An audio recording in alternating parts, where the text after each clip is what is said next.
Hello, and thank you for tuning in today to this episode of the Audiophile Wannabe Show. My name is Gavin, I am your host, and we do like to remind our viewers that whereas beauty is in the eye of the beholder, so too is sound in the ear of the listener, and that is because at the end of the day, it is all about what you really enjoy when it comes to music listening.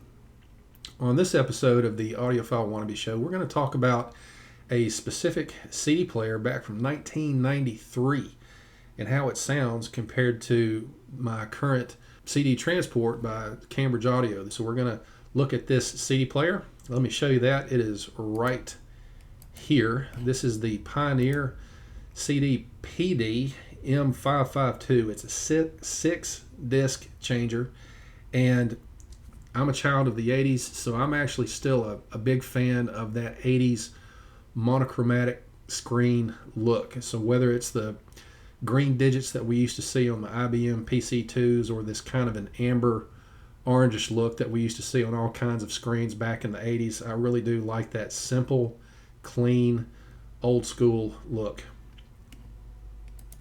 And here's the back just to show you this unit. So this is where there's really going to be a distinction between this unit and the CXC transport, which is the outputs. So this unit only has RCA cables, which means that the DAC chip in this has already converted it to an analog signal, and that's what you're going to get. That's what you're going to live with this CD player, which still sounds really good. We'll get to that. But if you have an optical output or a coaxial output, something like that, then you've got options, because nowadays you can buy an external DAC and just get different sounds, but you can utilize an old school CD player as your CD transport, which is kind of neat. And one other thing before moving on, with this picture right here, you can see that on the power cord, I did wind up trying a ferrite core or a ferrite magnet, because in between songs, or if I put it on pause, I did notice that there was a bit of a hum. There was some hiss or a hum, something going on. It was fairly light, but when there was nothing playing, it was definitely noticeable. And normally my system is very quiet, so it became very easy to notice. So I went to the audio closet.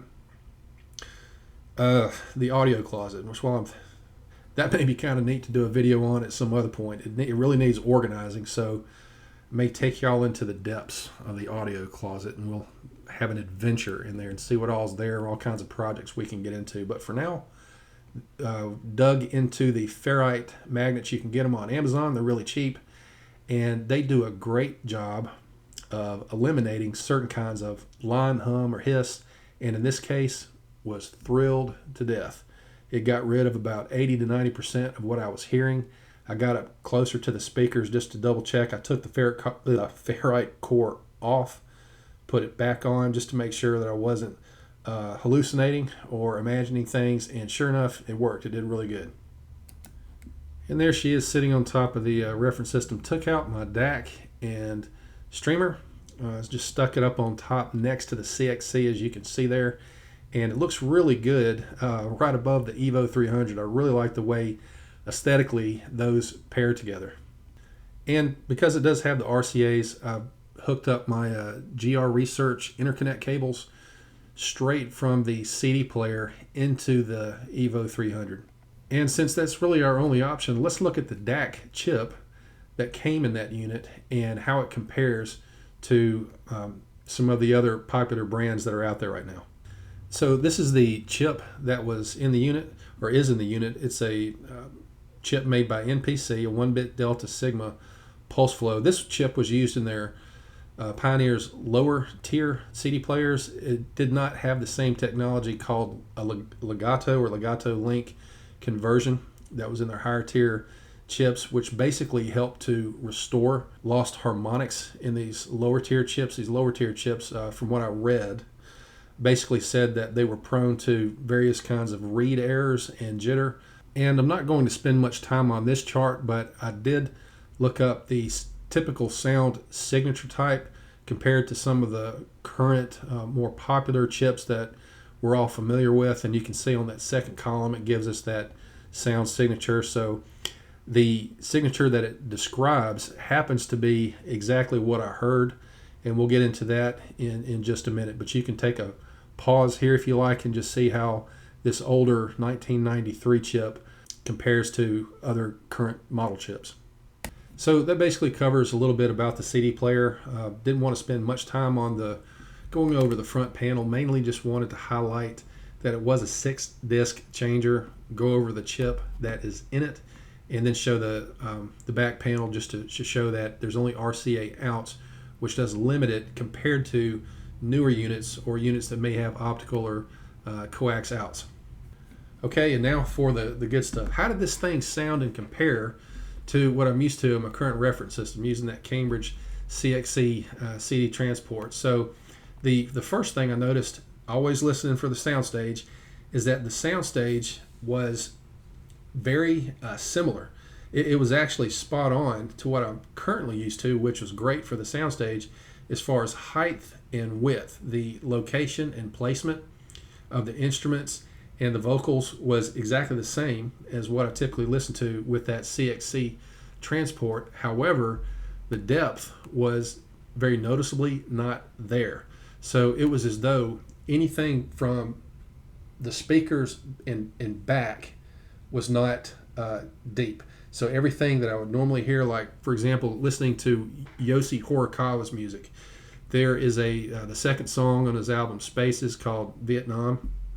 It's got a lot of birds in the first part of the song, first half of the song. There's all kinds of background little animals and birds, and there's some layering that you can hear in that recording as far as some being further back off in the distance and off to the side and that sort of thing.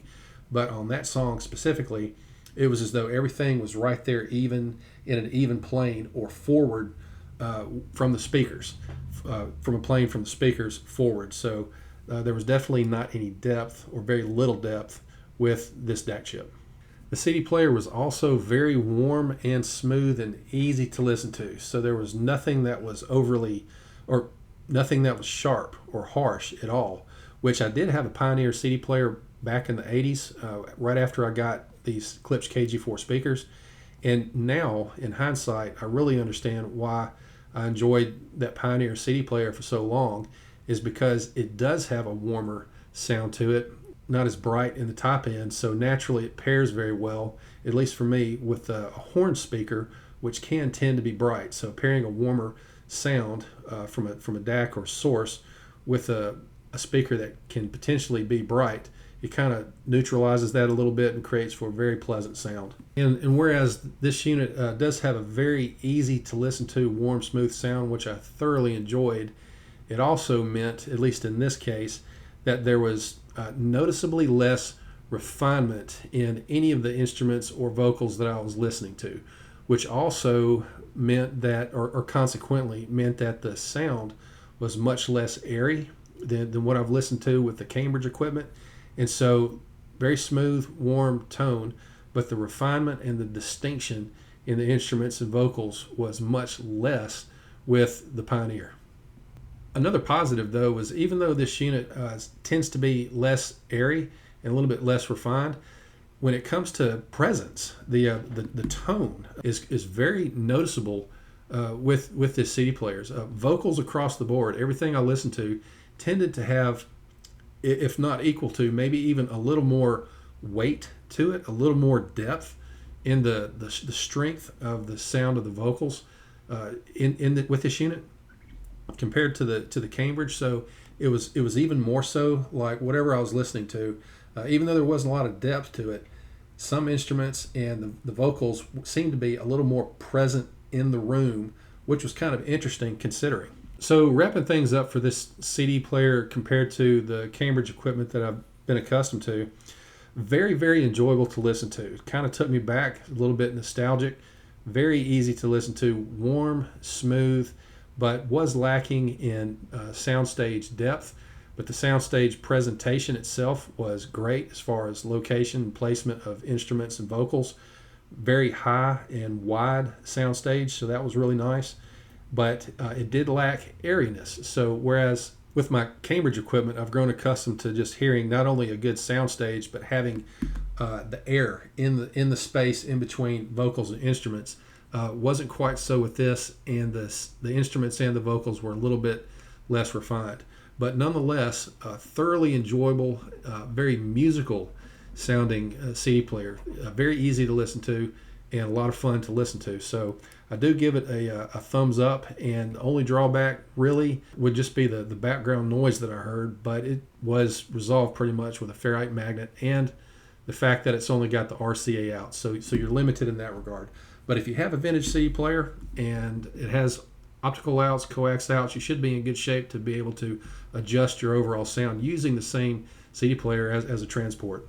So basically, long story short, is on these type of units, if you can find one at a thrift store that's fairly cheap and you got optical outs and RCA outs, that sort of thing, you can probably save a lot of money and get some really good sound with your own little CD transport. That's about it for today's video. Really appreciate you watching. If you have made it this far, hope you wouldn't mind liking the video and subscribing to the channel, as that will certainly help the channel to grow. And thanks again, and we will see you next time. Take care.